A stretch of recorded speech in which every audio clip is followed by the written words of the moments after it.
The average person around the world expects you to fail. This is why they're average people.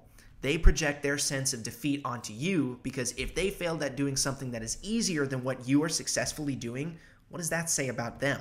What's up YouTube, Kolby back here with another video in my series Kolby's Keys. I've been thinking a lot about the purpose of this series and the videos that I'm creating and what I want them to be for you as my audience. And essentially I just want them to be a guide for you as a professional, as a musician, to just learn from some of my mistakes and from my experience and to be able to translate that into real world success. In today's video, I'm going to be sharing with you my top 5 mistakes that aspiring professional musicians make, and honestly, they can be applied to anywhere throughout any of your life, but they're especially handy for musicians. So with that, let's jump into the video.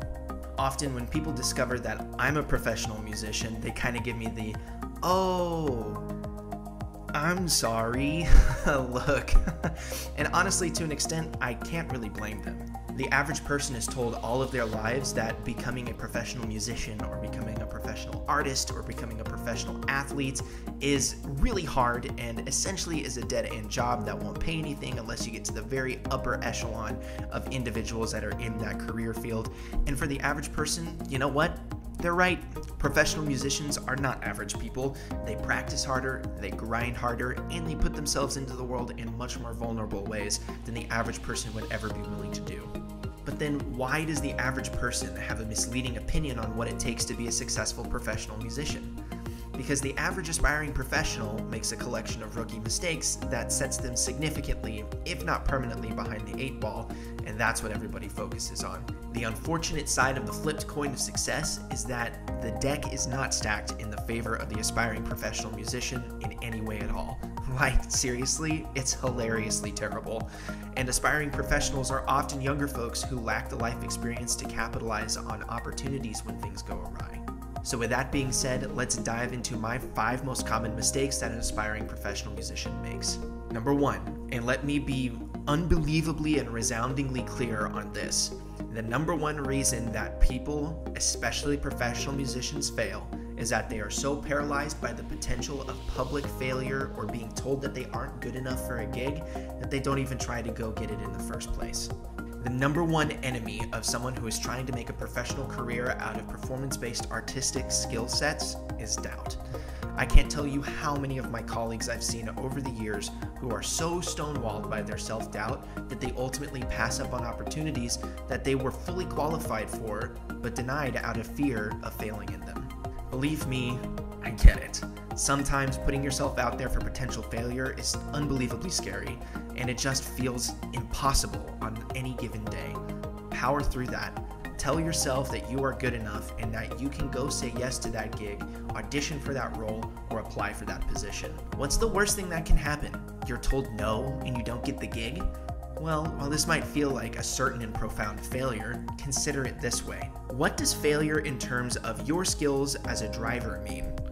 Either you likely crash and kill yourself, or someone else, or yourself and someone else. The stakes are considerably higher in terms of margin of error when doing something as simple and as necessary as driving a car, but you don't see people declining to drive cars even after they've been in considerable car accidents because they are afraid of what might happen. View the situation and ask yourself, what about this, the audition, the interview, whatever it may be, can I control, rather than what in this situation is out of my control? If you can master that skill, finding a way to be successful in even the most difficult interview or audition is going to collectively and exponentially get easier and easier.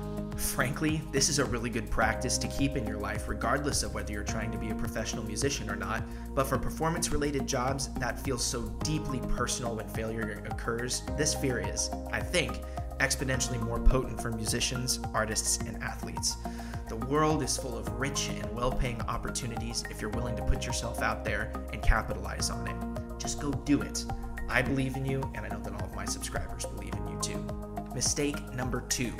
Aspiring professionals say no to opportunities when they come along because they either don't feel prepared or qualified. When you're out on the streets, or maybe you're fresh out of college and trying to put together gigs to help pay for rent, the last thing you can afford to do is say no when opportunities come knocking. To the inexperienced individual, they will often turn down gigs because they don't feel qualified, or they aren't experienced for something like that, or even more egregious, that's not really what I'm looking for. Unless the gig is so utterly and completely outside of your wheelhouse that you can't contribute, why are you saying no to these kinds of opportunities? Interestingly enough, I've seen folks who are fresh out of their undergraduate music degree in performance and not in music education, meaning that they very likely don't have a music-related job, feel that because they achieved an undergraduate degree in music, they are now so qualified that they should be landing professional gigs left and right and should be blasting through every audition they get with ease and success. Because they think this, they often turn down gigs with the reasoning, that doesn't fit my style, I'm trained for better things than that, or even more arrogantly, that's a dead-end opportunity that won't do anything for me. Unless you are truly that gifted, which, let's be honest, it's far more likely that you are not yet truly that gifted, and you are not yet in a place to be turning down gigs, you shouldn't be turning down these opportunities. Set your ego aside, take any gigs that come along that you know for sure you can do unequivocally well, and then go out and kill it. Now, that being said, I will provide a caveat in that sometimes you will get gigs that are, in all honesty, either unbelievably beneath you in terms of what they ask you to do in relation to how much they're willing to pay you, or it's just not something that you're comfortable doing for reasons outside of that you're afraid that you might fail at it, or they are so outside of what you're capable of doing as a musician based on your training that it would be foolish for you to say yes to them. That is completely okay, and it demonstrates a level of introspection that is awesome and should be celebrated. Only you know what you're capable of, but if you say no to gigs because you don't like them, because you're afraid of putting yourself out there, then that's when you need to power through it and just go for it. Mistake 3, aspiring professionals are unwilling to invent their own opportunities. Complacency because of failure, and sometimes because of too much success in one type of gig, I know, it seems counterintuitive, often strikes even the most gifted and experienced musicians, let alone aspiring professionals. If you have a particular type of music or a kind of performance practice that you're interested in, perform it. Here are a couple things that you should be putting together. A resume or a curriculum vitae, otherwise known as a CV, a prospectus, which is a single-page document that is easy to read and clearly communicates your goals to a potential performance venue for the performance you're pitching, and lastly, amass an easy-to-access, such as a YouTube playlist, digital collection of your performances that you can show to venue managers. If they say no, just go on to the next venue. Even if you end up performing for, let's say, the Rotary Club in Holyrood, Kansas, that performance-wise is far less prestigious than what you had originally intended, don't worry about it. Take the performance, make a few bucks, and have it recorded by either a friend or a family member who has a decent camera. If you can pitch to a venue that the concert that they originally rejected is in fact performable and people do enjoy it, this will greatly boost the chances that that venue or an even bigger venue will say yes when you come knocking again. There's a whole video on marketing for musicians that I have planned for the future that will give you some incredible tips, but for right now, operate under the KISS principle. Keep it simple, stupid. Mistake number 4. Aspiring professionals act like they deserve the greatest opportunities in the world when, in reality, they don't, and their attitude turns people away. Now, this is the one that bothers me the most as a professional.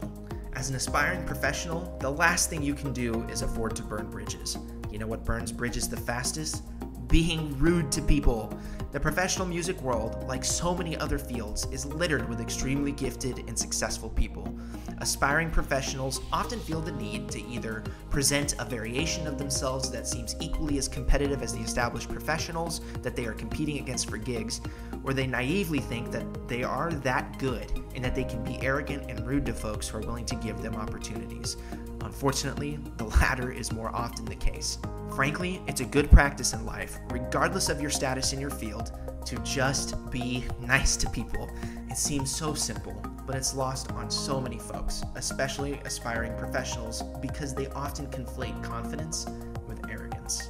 Knowing what you can do, being confident in your skill set, and going above and beyond what you are asked to do in the gig while remaining humble and thankful for the opportunity is being a confident professional.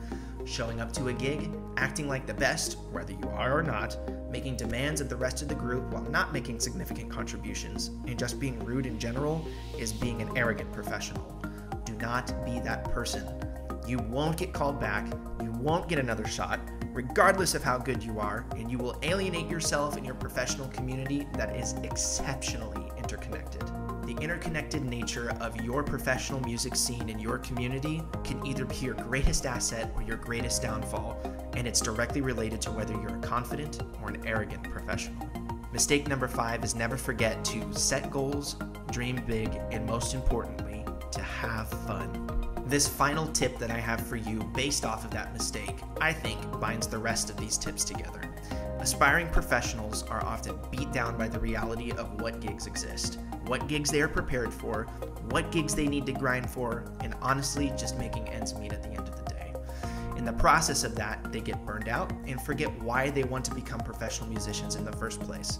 I know, I've been there myself. That leading opera role you always wanted, the composition that changed your life, or the thrill of getting up and performing in front of an adoring crowd vanishes in the face of difficulties. Whatever it may be, don't ever lose sight of that. Set for yourself reasonable and consistent goals. I love the 1, 3, and 5 year plan for goals. I have one of those goal plans for my life, and it keeps me focused, moving in the direction I want to be going in, and inspired to engage with the people and content that I want to engage with. The average person around the world expects you to fail. This is why they're average people. They project their sense of defeat onto you because if they failed at doing something that is easier than what you are successfully doing, what does that say about them? Nothing good. Do not be intimidated or weighed down by these people. Use them as motivation to keep pushing on to your next goal and achieving your dreams. It's tough, really tough, but you can do it, and that's a fact.